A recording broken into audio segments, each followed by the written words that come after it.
ज्या वेळेला देशावरती ज्या वेळेला गंडांतर आलेली आहेत, आक्रमण झालेली आहेत, त्यावेळेला आपला महाराष्ट्र उभा राहिलेला.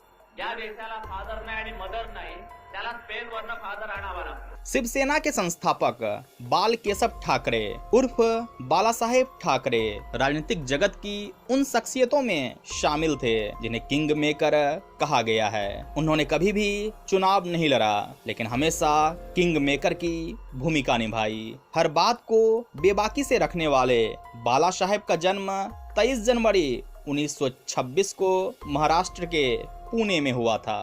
ज्या देशाला फादर नाही आणि मदर नाही त्याला स्पेन वरनं फादर आणावा लागतो। मदरचा पत्ता जब बाल ठाकरे का जन्म हुआ था तब गुलामी का दौर था। बाल ठाकरे के पिता केशव ठाकरे सामाजिक कार्यकर्ता, पत्रकार, लेखक और रंगमंच के कलाकार थे।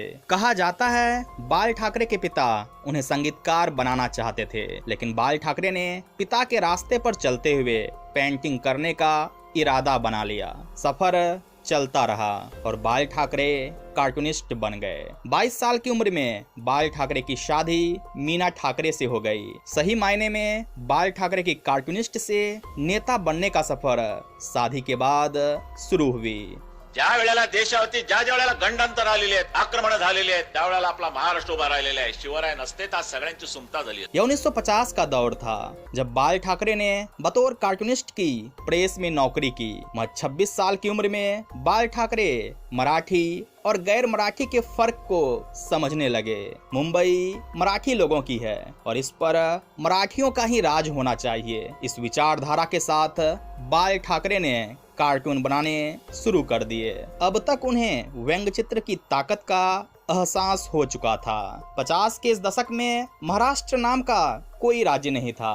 उस समय यह राज्य बॉम्बे प्रेसिडेंसी हुआ करती थी। इसी समय आंदोलन के दौरान 1 मई 1960 को बॉम्बे प्रेसिडेंसी से टूटकर 2 राज्य बने, पहला महाराष्ट्र और दूसरा गुजरात।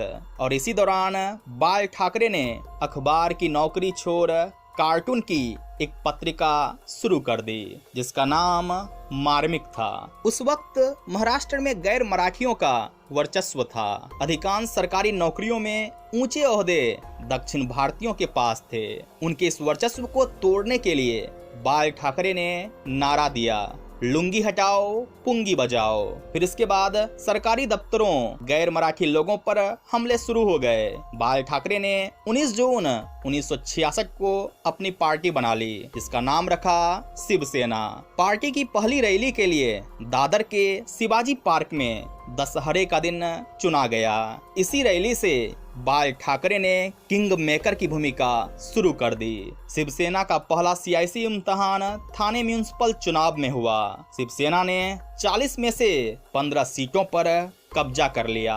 गिरगांव और दादर की जनता ने बाल ठाकरे में भरोसा जताया। इस चुनाव के बाद बाल ठाकरे मराठियों के घोषित नेता बन गए। इसी दौरान बाल ठाकरे समझ गए कि मराठी राजनीति करने से वे राष्ट्र नेता नहीं हो सकते। यही वजह था कि साल 1970 में बाल ठाकरे ने खुद को एक हिंदू नेता के तौर पर पहचान बनाने शुरू कर दिए।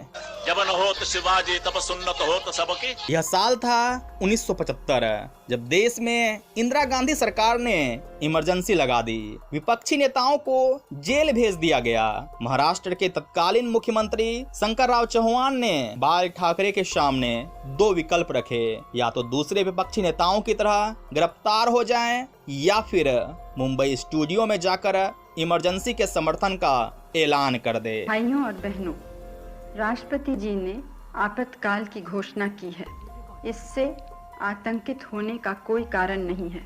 आप सभी गहरे और व्यापक षड्यंत्र से अवगत होंगे जो उस समय से रचा जा रहा है जब से मैंने भारत के जनसाधारण के लाभ के लिए कुछ प्रगतिशील उपाय करने शुरू किए। 1975 के इस दौर में महाराष्ट्र के कद्दावर नेता और शिवसेना के संस्थापक बाला साहब ठाकरे कांग्रेस के कट्टर विरोधियों में से एक थे, लेकिन उन्होंने 1975 में इंदिरा गांधी सरकार द्वारा आपातकाल की घोषणा का खुलकर समर्थन किया। हालांकि आपातकाल के समर्थन के कारण 1978 के महाराष्ट्र विधानसभा और स्थानीय निकाय चुनावों में शिवसेना को बुरी तरह हार का सामना करना पड़ा। इससे पार्टी को इतना नुकसान हुआ कि बाल ठाकरे ने मुंबई के शिवाजी पार्क में एक रैली में इस्तीफे की पेशकश की। पार्टी में इसके खिलाफ हंगामा होने के बाद उन्होंने अपना इस्तीफा वापस ले लिया। ती भावना या पद्धतीत जर उद्या कुठे छापली गेली तर तुम्ही ते सहन कराल का? हा आमच्या धर्माचा अपमान आहे। आता सहिष्णुवादी राहता येणार नाही। सहिष्णुपणा आमचा संपला, जळून तो खाक झालेला आहे। आता जर हिंदू धर्माच्या विरोधात कोण उभे राहील तर त्याला त्याचं जळून आम्ही भस्म केल्याशिवाय राहणार। धीरे धीरे समय गुजरा। आया फिर साल 1989 जब पहली बार शिवसेना का एक उम्मीदवार संसद पहुंचा। साल 1995 के विधानसभा चुनाव में शिवसेना बीजेपी गठबंधन की जीत हुई, लेकिन इसके बावजूद भी बाला साहब ने मुख्यमंत्री पद नहीं लिया। कहा जाता है बाल ठाकरे महाराष्ट्र के किंग मेकर थे। वे अक्सर अपने बयानों को लेकर चर्चा में रहते थे। इसी कारण बाल ठाकरे पर चुनाव आयोग ने चुनाव लड़ने और वोट डालने पर प्रतिबंध लगा दिया था। साल 1999 में चुनाव आयोग ने बाल ठाकरे को 6 सालों के लिए चुनाव से अलग कर दिया था, लेकिन इसके बाद भी उनके एक इशारे पर मुंबई जैसा शहर ठहर जाता था। शाहिस्तेखानाचे बोट तोडणारा हा महाराष्ट्र, सिद्धी जोहरांचा जबरदस्त वेढा पडला असताना सुद्धा त्यातून सुद्धा निसटणारे आमचे महाराज आज जरी आमच्या बरोबर नसले तरी त्यांची स्फूर्ती आमच्या रक्तामध्ये भिनलेली आहे। तुम्ही वेडे टाका त्याच्यात आम्ही निष्ठू, तुम्ही पंजे दाखवा त्याची बोट तोडून टाकलेली आहेत। महाराष्ट्र से लेकर राम जन्मभूमि समेत कई मुद्दों पर मुखर रहे बाल ठाकरे ने 86 साल की उम्र में इस दुनिया को अलविदा कह दिया। उनकी लोकप्रियता का अंदाजा इस बात से लगा सकते हैं कि बाल ठाकरे के अंतिम यात्रा में 2 लाख से भी अधिक लोग शामिल थे। आरोप आणि प्रत्यारोप हे होतच राहणार, त्यात नवीन काहीच नाही। तर लोकोबाने काहीतरी नाशिकला जुनं किणी प्रकरण काढले।